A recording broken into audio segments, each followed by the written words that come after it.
اے پیغمبر کہہ دو کہ لوگو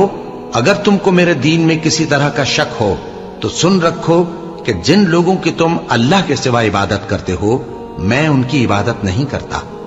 لیکن میں اس اللہ کی عبادت کرتا ہوں جو تمہاری روحیں قبض کر لیتا ہے،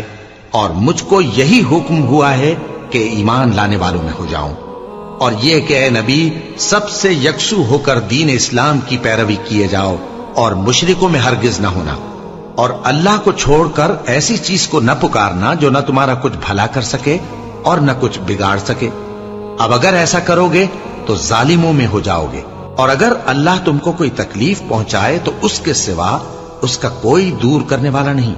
اور اگر تم سے بھلائی کرنی چاہے تو اس کے فضل کو کوئی روکنے والا نہیں۔